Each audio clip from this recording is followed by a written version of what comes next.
Hello दोस्तों, welcome to Disha classes. तो अपन पढ़ चुके थे जुसेपे मैत्सनी के बारे में। आज अपन पढ़ेंगे काउंट कैमिलो दी काबूर के बारे में। चलिए स्टार्ट करते हैं। देखिए, काउंट कैमिलो दी काबूर।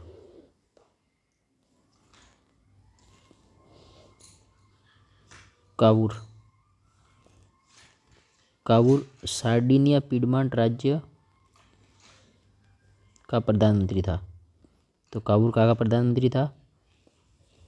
सार्डिनिया पिडमांट राज्य का प्रधानमंत्री था।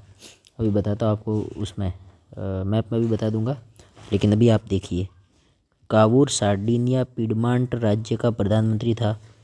उसने इटली के राज्यों को एकीकृत करने वाले आंदोलन का नेतृत्व किया। काबूर ने क्या किया? इटली के राज्यों को एकीकृत करने वाले जितने भी आंदोलन थे उनका नेतृत्व काउंट कैमिलो दी काबूर ने किया। वह न तो एक क्रांतिकारी था और न ही जनतंत्र में विश्वास रखता था। वह प्रधानमंत्री था सार्डिनिया पिडमांट का, लेकिन फिर भी उसने इटली के राज्यों को एकीकृत करने वाले जो आंदोलन था उनका सबका नेतृत्व किया। वो क्रांतिकारी नहीं था, न ही जनतंत्र में विश्वास करता था। वह इतालवी भाषा से अच्छी फ्रांसीसी भाषा बोलता था। उसको इतालवी भाषा कम आती थी, लेकिन फ्रांसीसी भाषा उसको ज़्यादा आती थी। वापस समझिए, काबूर सार्डिनिया पिडमांट का प्रधानमंत्री था। उसने इटली राज्यों के एकीकृत करने वाले आंदोलनों का नेतृत्व किया।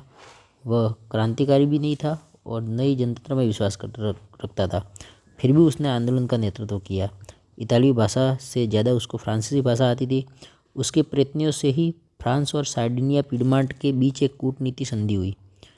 काबूर की वजह से ही फ्रांस और सार्डिनिया के बीच में एक संधि हुई। इस संधि के अनुसार फ्रांस ने ऑस्ट्रिया के विरुद्ध सार्डिनिया पिडमांट को सैनिक सहायता देना स्वीकार कर लिया। तो किसके मध्य संधि हुई? फ्रांस और सार्डिनिया पिडमांट के मध्य। इसी संधि के फलस्वरूप फ्रांस ने सार्डिनिया पिडमांट को सैनिक सहायता दी। किसके विरुद्ध? ऑस्ट्रिया के विरुद्ध। इसी संधि के परिणाम स्वरूप 1859 में सार्डिनिया पिडमांट ऑस्ट्रिया की सेना को पराजित करने में सफल रहा था। तो अपन सार्डिनिया पिडमांट, फ्रांस और ऑस्ट्रिया तीनों देखते हैं। समझिए आगे। ये रहा सार्डिनिया पिडमांट, नक्शे पर ये रहा। देखिए, यहाँ पे इटली है और ये रहा सार्डिनिया। इटली का हिस्सा है सार्डिनिया पिडमांट, ठीक है। ये इसके और किसके मध्य संधि हुई? फ्रांस के मध्य। ये सार्डिनिया पिडमांट और फ्रांस के मध्य संधि हुई। ऑस्ट्रिया को पराजित किया उसने। किसके विरुद्ध? ऑस्ट्रिया के विरुद्ध। तो जो काउंट कैमिलो दी काबूर था वो यहाँ का था, सार्डिनिया पिडमांट का। यहाँ का क्या था? प्रधानमंत्री था।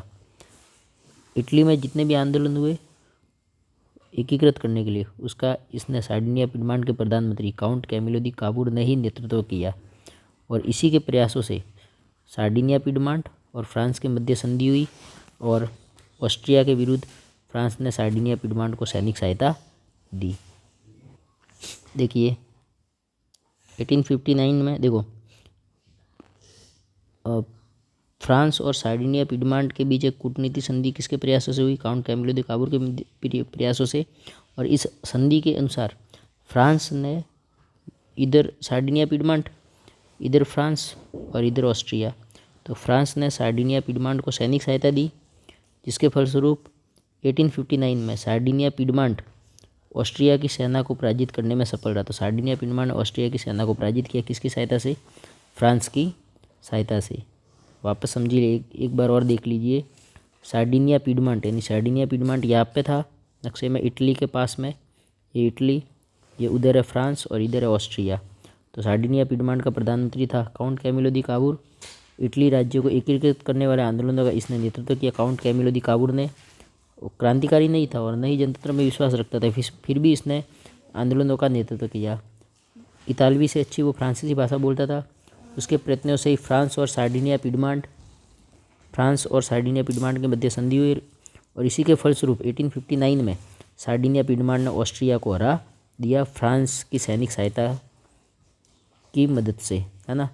तो ये था काउंट कैमिलो दी कावूर के मध्य, जिसका इटली के एकीकरण में योगदान रहा। थैंक यू, धन्यवाद। लाइक शेयर और सब्सक्राइब जरूर करिएगा।